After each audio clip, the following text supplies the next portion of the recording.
then, 2 weeks later, Paul Buchheit and Matt Cutts saw that these 21 newspapers came on board.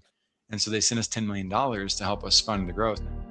You found the Live Local Marketing Podcast, where business owners share their knowledge about what's working in the market today.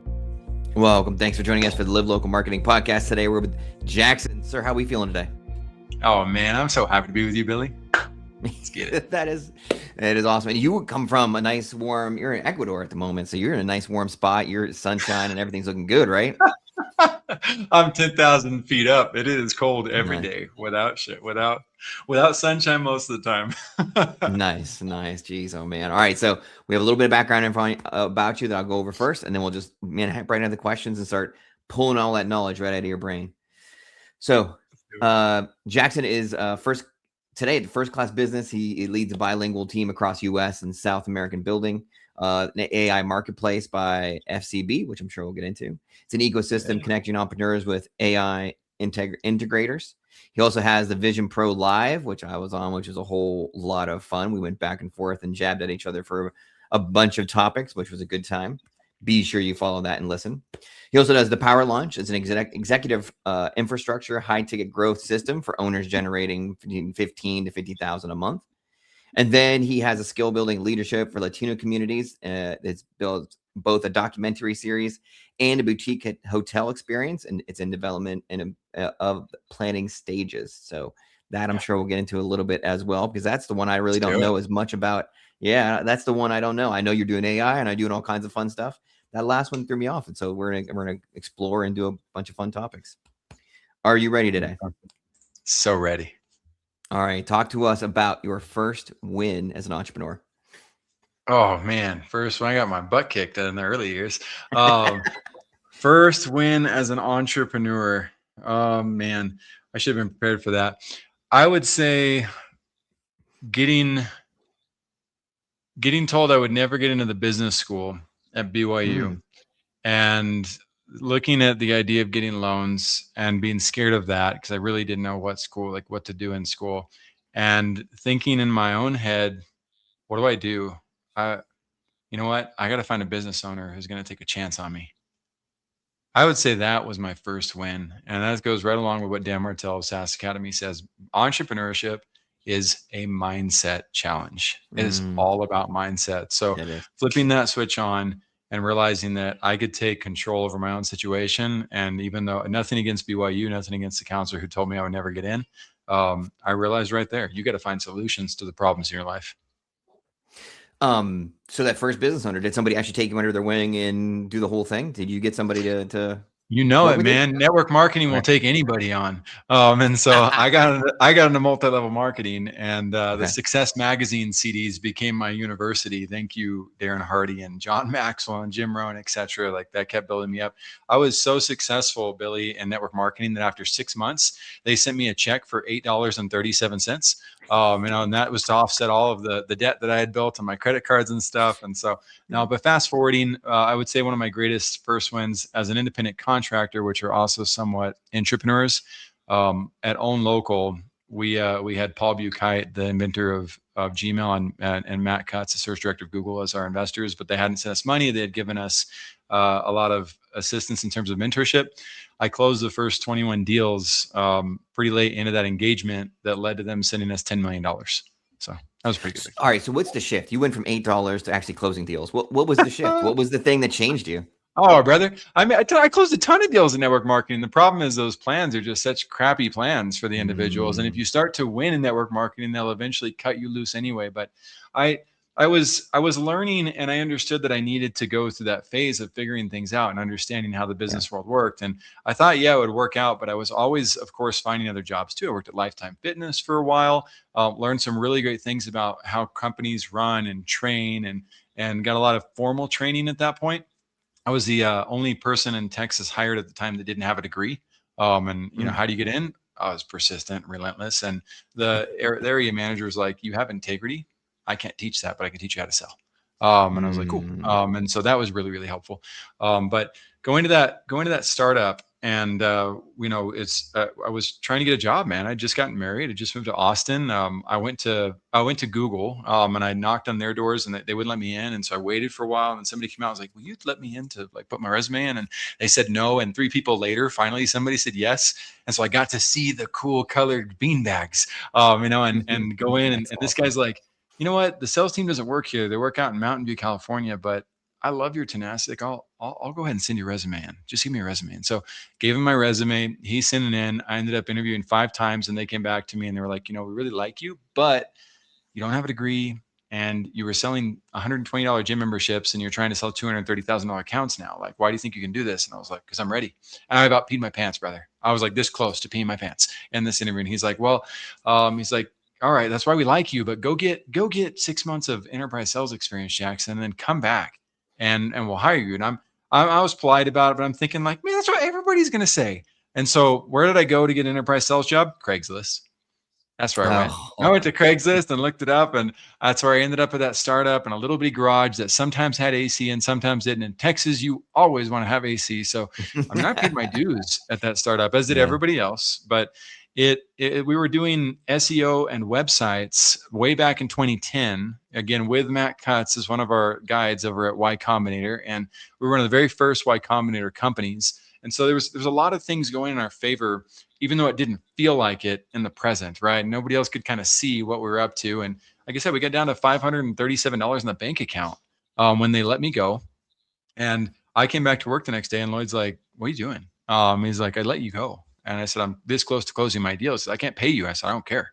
I'm going to close my deals." And so I ended up closing 21 newspapers. It was $35,000 plus a 70-30 split for the ongoing revenues. Alex Hermosi later wrote about it in a $100 million offer, wrote about Lloyd and the newspaper company that he had and switching to COVID masks, and weird story, not Lloyd's true story, but whatever. Then, 2 weeks later, Paul Buchheit and Matt Cutts saw that these 21 newspapers came on board.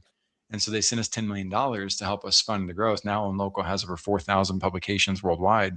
And their original message and their original purpose, which I hope Lloyd stays true to, I'm sure he does, was to save freedom of the press and make sure that local newspapers didn't get put out of business, because we need journalism in order to protect our society. So we need great journalism. Anyway, that's a whole different thing to argue about. That is a hell of a first story. That is a first win. That is amazing first win. Lots of grit and a lot of things going on. I'm going to shift gears in this next question. You've got a lot of platforms. You've got a lot of things going on. You have a lot of experience.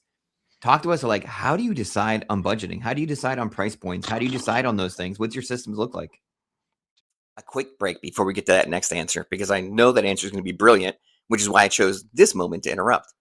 If you love what you're seeing and you want to run your business off of warm marketing referrals, visit our website, livelocalwarmmarketing.com.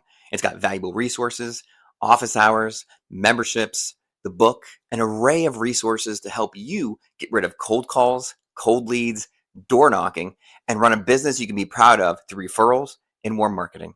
Now, back to the show. Dude, I spent so many years messing that up, as do most entrepreneurs. Like, one of my favorite quotes, it scares the heck out of me, and it should, is absolute power corrupts absolutely. Yes. Absolute power corrupts. We as entrepreneurs put ourselves in that position. We act like we have chief's bias or executive's bias, but they really have no authority, and we can veto anything at any time. That's called tyranny, right? That's not actually having a democracy. So I've finally got several team members who are in my governing body. And they have their contracts and their agreements to protect them as well. And there's 4 of us. So if there's ever a tie to vote, we have a chosen 5th party who we can bring in to break the tie. And so that's a really important aspect to make sure that the pressure and the weight of these decisions don't fall on me. I mean, I'm a pretty good CFO at this point, but my best opportunity is to continue to find who's going to play that role for me. And so I'm constantly trying to recruit great CFOs and seeing what I can do. And most of the great ones are way outside of the budget we can afford right now. And it's like, you could turn around and be like, well, that's just a mindset issue. And sure, Dan, like it is, but at the same time, you gotta recruit. Can you give equity? Can you give revenue share? Can you help them understand the lifestyle change? Can you help them see the long-term picture and vision? Like that's my real goal. So budgeting is one of the most difficult things and one of the most important responsibilities, in my opinion, for entrepreneurs, especially if you're going to be a wise steward. And so, not to evade the question, but to dive too deep, possibly, like last year, we spent way too much money on overhead every month, and it was crushing us. And I wasn't seeing it because as an entrepreneur, man, I'm like, I don't care You're if I'm going. down to my last breath, I'm going to make it work. Right. And so I had a new team member who beat the living crap out of me, with their feedback of like, no, you stop doing half-baked projects, pull things together. You got to let go of some of your overhead. We shouldn't be investing in this system. You can't have all these people on, Jackson. You're not a welfare system. Like they really helped me see the things that Yeah. other people wouldn't fight me on. And I wasn't trying to fight. I was just too self-assured. And so they helped me see it, and they helped me see the why behind it. And we dropped our overhead down by 3 times what it was. We went from I'm not going to reveal it on here, but what it was down to a very humble and meager level. And I'm so glad they did that, because I don't think I could have possibly recovered from what was coming my way had I stayed in that position. Sure, you can win big deals, you can win high ticket sales and stuff, but the amount of pressure on the team wasn't fair. And so then we talked to the team more openly, and I asked them what they wanted. And most of what they wanted was they wanted the 6 months cash reserve. They want to know that their job is going to be there no matter what. They know from a personality standpoint, I've always got their back. They know that as long as they're abiding by love, patience, persistence, consistency, and reliability, and they're doing their jobs well, like they're always going to be with me. But to have that stability and know that we're not operating in pure startup mode, always like staying in that position of like, shoot, if something big happens, we're in trouble. Like that's something I really, really owed my people. And that's something that I wish more entrepreneurs would realize is like, in order to create a transformational culture, we have to have a culture where people also feel safe. That's a great answer. All right. So now you have the culture, you've got some backing, your finances are there. You're now diving into some AI stuff as one of your projects. Talk to us about some of your best uses of AI currently. Well, I want to reveal the big secret on that. All of us are AI experts. It's not just me. Yes, I've been playing with the tech side of it for a very long time, since 2010. We built really cool systems, like at the Masters Tournament in Augusta. They asked us for their 7 restaurants, can you change the system to where when you mark the check as paid, that it automatically sends a text message to the valet to go get the car? That way, these people are having world-class experiences they've never had, even though they've been to French Laundry, they've been to Key Island Golf Resort, which we also worked with, they've been to Pebble Beach, etc. And so those systems are big. But my friends, anybody who has used Spotify or YouTube to curate a list, you have used AI and you have AI skills. And so it's so important to learn how to revamp your resumes right now if you're a professional. It's also very important to know how to interview. So if you're okay with it, Billy, I'd love to show a couple of examples of things that we're building. Yeah. That would be one of the coolest opportunities, because there's a lot of, I play with the banana too and try to make images, but images with banana, that's not actually productive. That's just creating kind of busy work. And so my design team benefits from it. I think you got to click the little thing to put on the screen, but we'll go over here to. Oh, sorry. I screwed it up. That's all right. Well, I can still hear messed it up. Just kidding. So we'll go over here to the AI marketplace, and that other box right next to, I think when you do it, it'll pull us up. Will it not? Oh, it might be your layout. It's my layout. It's exactly it might be because you have the cool layout. Oh man, guys, I can't show. So you can go to ai.firstclassbusiness.io. Let me say as many ums as I can in that. ai.firstclassbusiness. No, we're good. We're good. Yeah, right. That was good. And we'll drop some links on this. But this, absolutely. So the AI marketplace, one, I'm gonna reveal a secret. It's free if you can't afford it. You can be the jerk who goes in and gets it for free, even if you have $1 million. That's fine. I'm just kidding, but you can go explore it. But what we did was we set it up to where you can actually use an audit process to audit your resume and to audit your skill set. And then also it's really fast, like 7 questions. And also on the business side, see your bottlenecks. And when you see your bottlenecks, both of those take you to guides for what to do next to implement it all on your own. If you like the experience, then it goes and says, hey, by the way, become a founding member. Our first founding members, we're going to have 50 of them coming at $50 a month or $500 lifetime access. And below that, there's a button that says, just apply for a grant. If you want the grant, complete the little steps, boom, you get in for free. You'll get into the dashboard. I created that whole thing with Gemini while I was working with Claude on a more important project. Then I took it, gave it to Claude, was like, can you fix all this? Because Gemini sucks. I didn't say that, but you know what I mean. And so then Claude goes, like there's a whole thing. And I was like, oh man, this is so cool. And you can take anybody's website now, drop it into Claude and be like, Claude, you probably know this market better than they do. You can see their brand colors and what they like. Please make it pretty. it will code the whole website for you in HTML, page by page, right? But within a matter of hours, you can have $10,000 worth of website design and develop. It's amazing what it can do. And then you built what you built, Billy. And it's like, Yeah. why Yep. are we able to do that though? One, I'm talking about guiding people to websites that actually make sense, and for leaders who are comprehensive, understand, and have true authority and credibility in the market. So, Billy, you built a system. You got Yep. 10 plus years of background in real estate. You are hugely amazing at how to work with local individuals and how to get referrals and how to Yep. be genuine. And so, all these principles that you have obtained throughout your life make it to where AI can help you in ways that other people who haven't dedicated themselves to that level of emotional intelligence, the level of questions that you know how to ask. It's those leadership capacities that are Yeah. unlocking the future for the two of us. And so, my friends, come in. Don't worry about how many images you can create with a banana. Come in and figure out, how do I become a better leader so that I can lead AI? Because AI is a wonderful virtual assistant or junior strategist or intern at best. It needs our intelligence. That's awesome. So that the AI space is something you and I agree on. We use it very similarly. We help each other out, but there's something we don't agree with, and that was our cold and our warm lead marketing, because we went back and forth a little bit about some of the cold lead stuff in our last episode when we did that on your show. Talk to us about how you handle cold leads, because you say it's cold, I say it's lukewarm. We went back and forth. Talk to us a little bit about how you generate more leads and how you call it cold, but it's not really cold. I love that. I was going to put you on the spot and be like, what did I disagree with? But you pulled it right out. So Yeah. I still don't understand the argument, but I like that you're trying to create one. So Well, you said it's cold. What You're is- like, it's a cold lead. And I'm like, it's not a cold lead. You're not just like you get hand raisers. Like, that's not a cold lead. I say cold lead is like you cold call or you door knock. I think it was cold.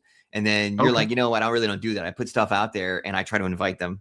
And once they raise Well, an their hand, ad. they're I invited. thought an That's ad lukewarm. was a cold lead, isn't it? So an ad creates a warm lead. You're right. Yeah. So I think all right. So I think talk that's about one of the your big process things. is cool. Okay, so yeah, my process for cold. One, Yeah, let's do it. I don't have any problem jumping on the phone and calling somebody random, except for the fact that nobody answers these days. And so No. you need a system that calls 3 people at once, and they have cool systems out there like that. I forget they're called Hot Burner or Phone Burner or something like that. But so I am okay with that if the company's in a position to scale, or if you're local. If you're going to fight in the local battle, by all means, like you kind of got to do that. The door knocking too. All you realtors out there, I'll give you one from a very powerful realtor that I met who's awesome what she does. Open house, follow the 10-10-20 rule. The 10-10-20 rule, what do? Knock the 10 doors to the left, the 10 doors to the right, and the 10 doors across the street. You got to knock those doors, leave your card. If there's no car in the parking lot, skip the darn door. Don't waste your time. But put the card in there. So 10-10-20, I'm a big fan of that too.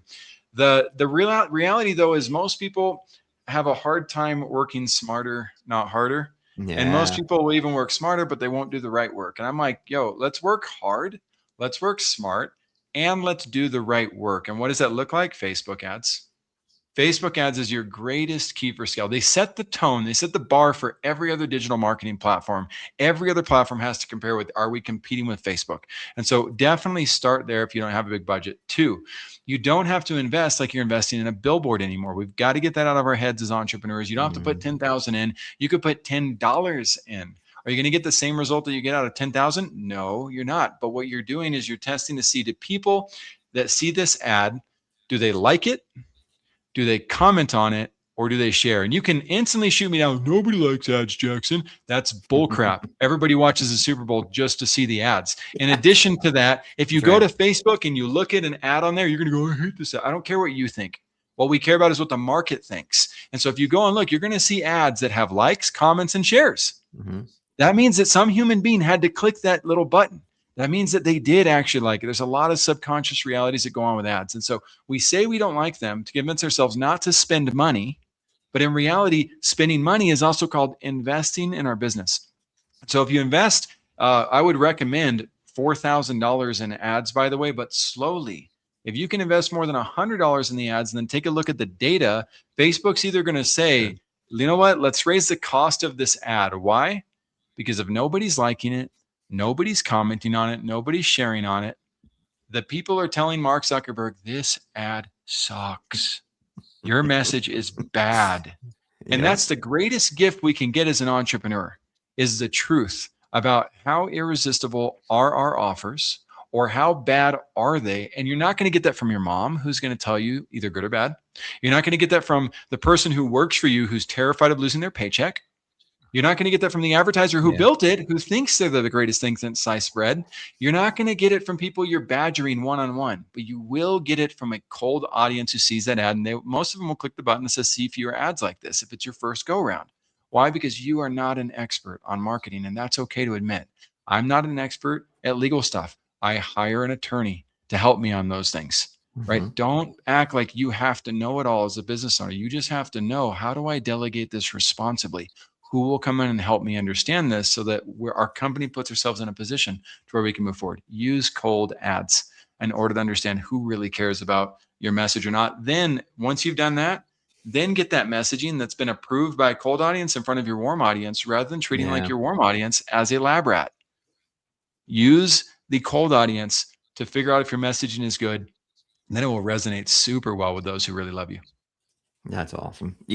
And Jackson, man, you're the master of drawing people in, like inviting them into your story and do that. Like some of the stuff we talked about in the last episode, which we'll put in the description so people can check that out too. But you're a master of just like getting people to raise their hand and feel invited and feel warm, even though you don't know them sometimes. And it's really great. And then the people that don't interact, I love how you're just like, well, you don't interact then. I don't care. I don't need you. I need the people who do raise their hand. You know, it's a big difference. It's very great. I love you, but I don't need you. I want to, because I'm pretty bold, man. Like I'm radical candor, which means I love you enough to tell you the truth.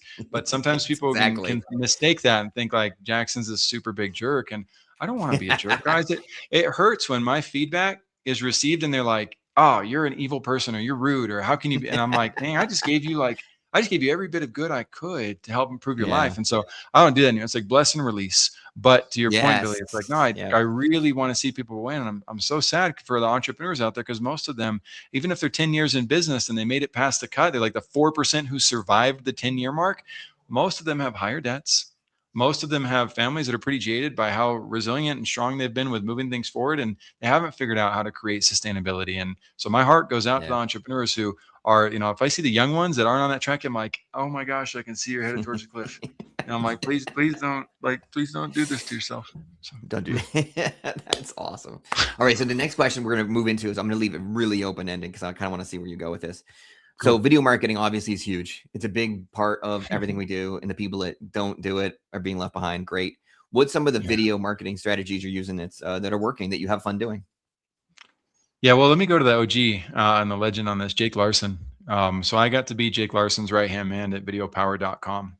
And Jake was handpicked by the founder of YouTube to represent YouTube ads back before the YouTube ads platform launched. And so he had a course called, Turn Your Views into Sales. And so we were one of the first, he was the first person that invented that process of, hey, if this ad, if you're not in the real estate right now, go ahead and skip this ad, like pointing to the skip button as a pattern interrupt and a way to honor the audience. And we had campaigns like Nordic Tracks where they spent $15,000 on ads and made $430,000 in sales within 2 weeks. That's a 32-to-1 return on ad spend, direct conversion. They had phone calls coming in too, way more than people clicked. They had people watch the video and then go purchase on a computer instead of their phone. Like there was so much value on that. And so there are irresistible frameworks.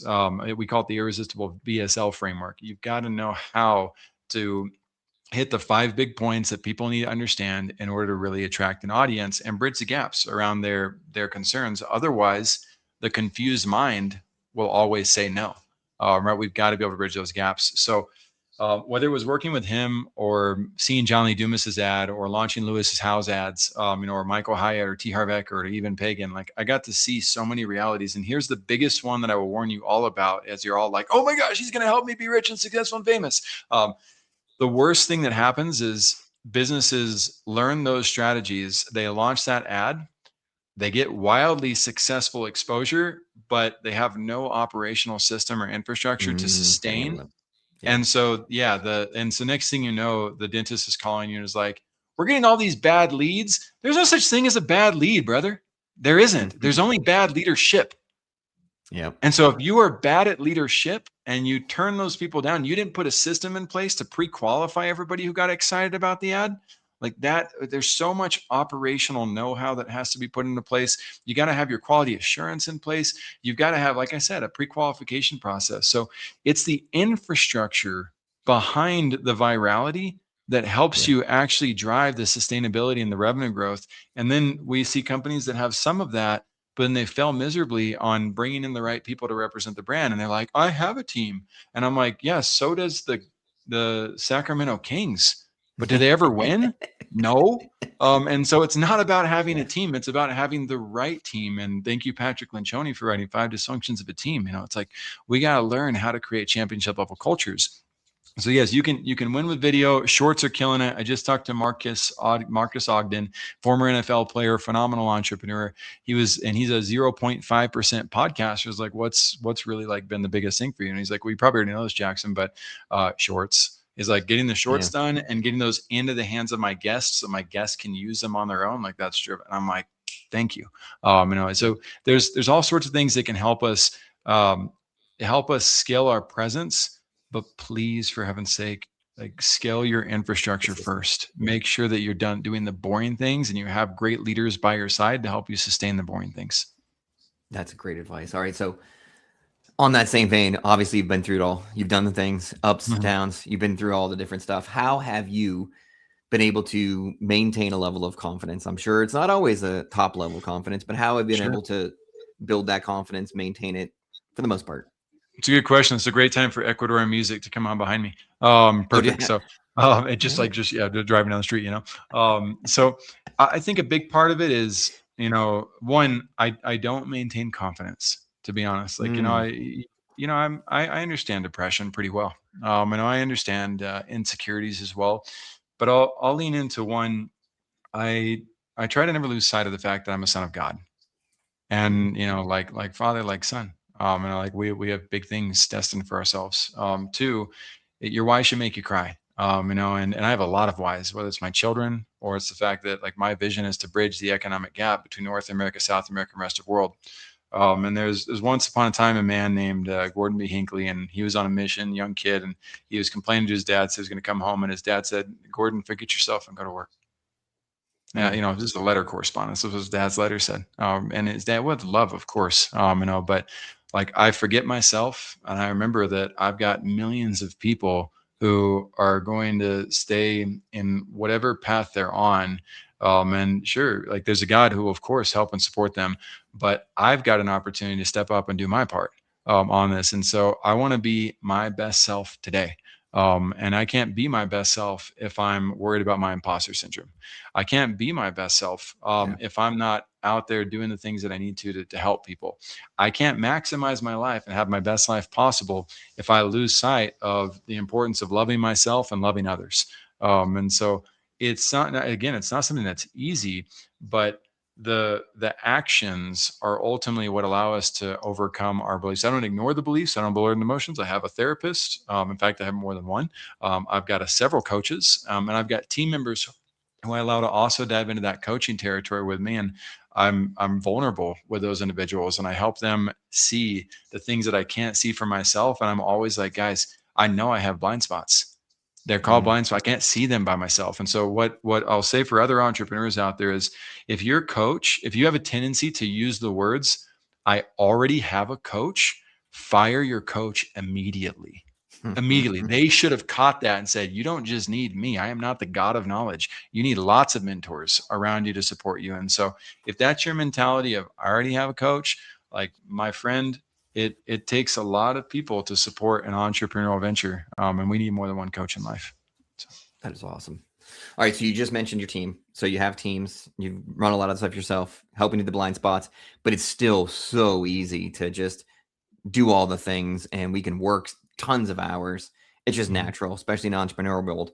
What are some of the things you do to help kind of avoid burnout and not overdoing it? It's a good question. I am an overfunctioner by trade. So, Yeah, I like can tell. I have a really, really strong propensity to love overtime, right? To love the fourth quarter. And so I actually have to do the opposite. I have to slow myself down. And I do a lot of things to do that. So on my agenda every day, I've got trauma exercises that I go through. And I've been doing it Okay. for about a year. And I don't do it every day, but even the reminder now drives Yep. Atomic Habit forward because Yep. of Yep. having done it so many times. And so then I just hosted Dr. Izzy Justice on the other day, and he has his little exercise. He studied more than 20,000 brains at peak performance while they're in peak performance. And he's done ultra marathons. So he like walks the walk, and he does the studies too. And little things like the 10-10 exercise of counting the 10 really fast and counting it really slow, while being present, like just maintaining presence. And so gratitude used to be my number one superpower. And Mm. I've always been an extremely grateful individual. The key though that he unlocked for me that I didn't step into as intentionally until even just a few weeks ago when he talked about it was how the greatest superpower that he's seen in all of his brain studies is kindness. That's a Kindness tough is one. a superpower that because we have to proactively do something for somebody Yes. else. Whereas Yep. with gratitude, we can be focused on our own selfish desires. And so kindness allows us to break free. Taylor Welch said, make sure you drink the water during the day, get some sunshine, walk around the block. You can go give somebody $2, right? Just walk up somewhere on the street and here, I can give them $2. It's like whoa, like it's a huge thing. Back home, you have to give them like $10 to have that type of effect. But just walk up to somebody, do something good. I used to keep kits in my car with Nutri-Grain bars, and water bottles, like a little water, and I would just, if I saw somebody who was in need, I would personally listen to what I call the spirit. And it doesn't always tell me to do it, but sometimes it did. And I would give it to the person, and that also refuels us getting rest, making sure we sleep well, and knowing how to sleep. I know it sounds weird to some people, but some of us know that sleeping isn't always easy. For me, it's super easy. But for others, I feel bad for them. Like, man, that must suck. But I think I could be wrong, but I think Yeah. a lot of that has to do with the fact that if I've done my best to live my best self for the day, and my goal with everybody that I meet is, how can I serve you best? Then at the end of the day, like I get to go to bed knowing that's what I did with my day. And so I don't have anything that I regret in most cases. If I've done something awful to somebody, that can be a little bit harder. Right. Yeah. We all do. I get hangry. Don't get me wrong. And so then my opportunity though is, can I tap into forgiveness at my best Mm. ability? Can I forgive myself and move forward? Because sitting and whining about it or moping about it or making Really. myself lose sleep over it, that's only going to throw me off further. So I need to dive deep into that. How do I access that instant forgiveness and then just become my best self again and create restitution? So those are how I avoid Amazing. burnout. All right. Team So members. we're just Sorry, chipping. Billy. I got to add that too. I can't dismiss Team my members. team again. Oh Yeah. no, Like absolutely not. it's Good, the good like team. So that way you're teaming better and than the mentors, Sacramento calling Kings. people and saying, "Hey, I'm struggling right now. Like, can we talk?" I could Yeah. use a minute. Just diving into the people who can lift us up in those moments. Like, we've got to have great people around us. Yep. As Johnny Lee always says, you're the sum of the 5 people we spend the most time with, right? He always ends his episodes That's that right. way, so it's absolutely true.